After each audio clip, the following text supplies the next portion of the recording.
on a un homme de 1,85 m, OK, qui est placé 3 mètres devant un miroir, puis le miroir est au mur, il est vertical.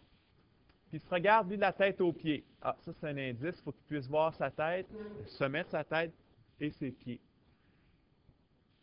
Faut représenter la situation, il faut déterminer la portion du miroir qui va être utilisée pour se regarder. Puis une donnée qui est particulière ici, à la toute fin, qui est entre parenthèses, c'est qu'il nous donne la distance entre le sommet de sa tête et ses yeux, 15 cm. OK? Donc, ça nous amène comme conclusion que ses yeux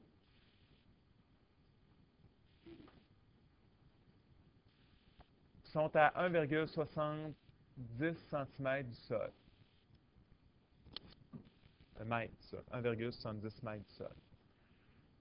Là, pour la représentation graphique, c'est certain que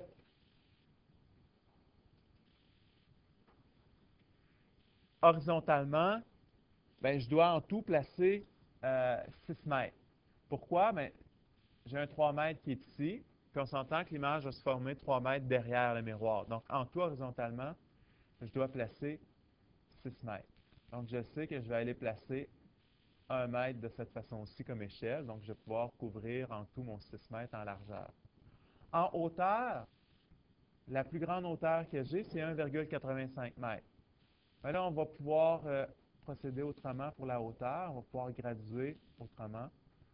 Donc ici, 5 petits carrés, 0,5 m. Donc là, je vais commencer par placer les éléments structurants. Ici, j'ai le sol qui va nous aider. J'ai le mur sur lequel on va aller appuyer le miroir qui va être placé ici. Donc, maintenant, tracer notre personnage, l'homme. En tout, l'homme, il y a 1,85 m, donc jusqu'ici. Donc 0,5 ici, 1 mètre, 1,5, 1,8, 1,85. Donc ça, c'est le bonhomme qui va être ici. Je vais faire un petit chapeau vert, comme celui de tantôt. Et ses yeux qui vont être ici. Donc là, vous imaginez ensuite le petit bonhomme des épaules, des bras, des mains, puis il va avoir des pieds. OK? Donc, c'est le bonhomme. Ici, c'est pas un objet qui regarde, c'est lui-même. Mais tu sais, ça revient pareil. OK? Donc, l'objet qu'il regarde, on peut le mettre en guillemets, c'est quoi? C'est lui. Donc, on fait comme dans les pages précédentes, on fait l'image. Ici, on va faire l'image de l'objet. OK? On peut se simplifier de cette façon-là. Il y en a qui vont le faire autrement, puis ça va revenir aux mêmes réponses. OK? Moi, je vais vraiment dire, ben, je vais tracer l'image de l'objet. C'est ça qui est suggéré ici en haut. OK? Puis on applique les méthodes qu'on a vues en 1, 5, 3. Donc, on trace l'image, puis ensuite on part des rayons réfléchis de l'image jusqu'à l'œil. OK? Vous pourrez reconsulter 1, 5, 3 en conséquence. Donc ici, je vais faire une image de mon bonhomme. Donc, son chapeau, euh, ses yeux, ses bras. J'ai fait rapidement, là. Le miroir qui est un peu usé, là. Donc, ça, c'est les pieds. OK? Donc, c'est ressemblant quand même, là. Ses épaules ont descendu. Oui, oui, oui, ouais. C'est un peu... c'est triste, mais... OK? Ça arrive. Euh, Maintenant, donc ça devient l'image qu'il observe. Mais là, on a vu en 1, 5, 3 que quand on a une image, qu'est-ce qu'on fait? Bien, on part de l'image, puis on se rend à l'œil. Bien sûr, derrière, on doit rester en pointillé. OK? Puis on doit montrer le sens de la lumière. Ça, c'est un rayon euh, qui s'est rendu à l'œil dans ce sens-là. Donc, c'est un rayon réfléchi. Puis on sait que c'est pas vrai que la lumière est passée ici derrière le miroir. C'est pour ça qu'on le fait en pointillé, c'est virtuel. On sait que finalement, qu'est-ce qui s'est passé? C'est qu'il y a un rayon incident qui est parti de l'objet. Ici, l'objet, c'est ses pieds. Tu sais, puis il est allé frapper le miroir ici, puis il a été réfléchi vers l'œil. Pour le bas, j'ai remarqué que presque tout le monde le maîtrisait bien. Tu sais, le bas, vous l'avez bien représenté. C'est certain qu'au niveau du sommet de la tête, vous avez un peu plus de difficultés. Une des difficultés ici qui survient, c'est que vous avez moins de place à tracer. Donc, c'est plus difficile pour vous, puisque vous ne comprenez pas encore parfaitement, de le faire. Tu sais. C'est vraiment ça, c'est que vous avez plus de difficultés à le comprendre, vous n'êtes pas encore à l'aise tout à fait, donc le fait que vous ayez moins de place à dessiner, ça vous empêche de bien le visualiser. OK? Mais il se passe la même chose en haut. OK? C'est ça qu'il faut considérer. J'ai commencé par quoi?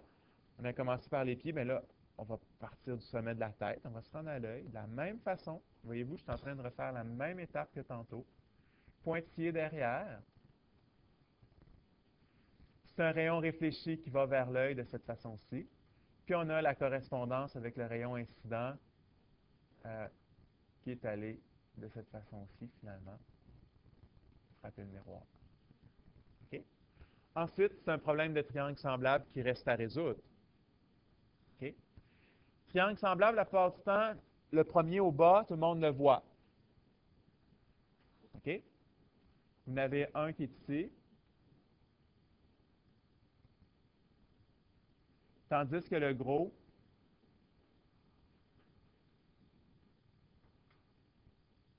donc il va avoir tout ça comme dimension. OK? Si je vais faire les mesures en rouge, le gros a quoi comme hauteur? 1,7. Oui.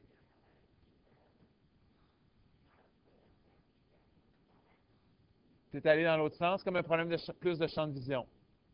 C'est ça? Mais ça vous donne les mêmes triangles semblables. Ils sont juste inversés. C'est correct, c'est pas la fin du monde. Hein. On s'entend que ça fonctionne aussi bien. C'est beau? Donc, il y a 1,7 comme hauteur. Ici, la hauteur du petit, c'est l'inconnu. Je vais mettre B parce qu'on veut avoir la base, finalement, du miroir qu'on va installer au mur. Le petit triangle a quoi comme 3, puis le grand comme longueur, 6. Donc, les proportions 3 sur 6 est égal à B sur 1,7. Le 1,7, la hauteur du grand triangle. OK? Donc, le B, vous obtenez la moitié de 1,7, donc 0,85 mètres. OK?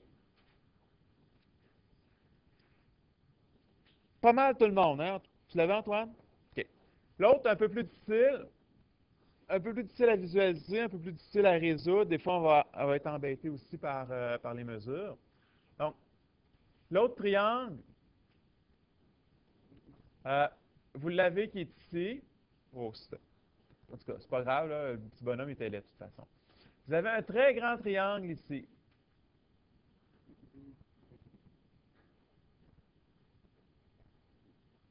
Comme ça. OK? Et un petit qui est ici, comme ça. Là, ici, c'est deux triangles qui sont semblables. On est d'accord. Le grand a quoi comme hauteur? 1,85. Hein? Faire attention, c'est pas 1,7 ici, parce qu'on va jusqu'au sommet de sa tête.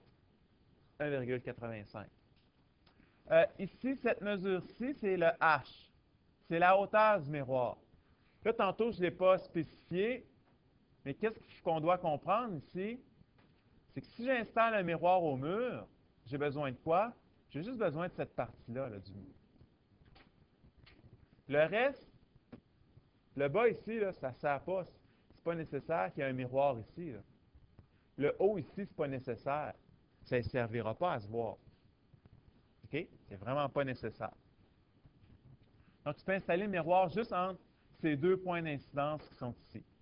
Maintenant, je reviens là, à mes triangles semblables. Est-ce qu'on a la mesure verte qui est ici pour le petit triangle? Non. Est-ce qu'on a celle-là?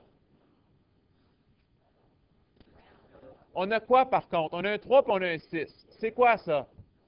C'est la hauteur du triangle. Ah, OK. C'est pas les côtés, c'est les hauteurs. Mais ça marche.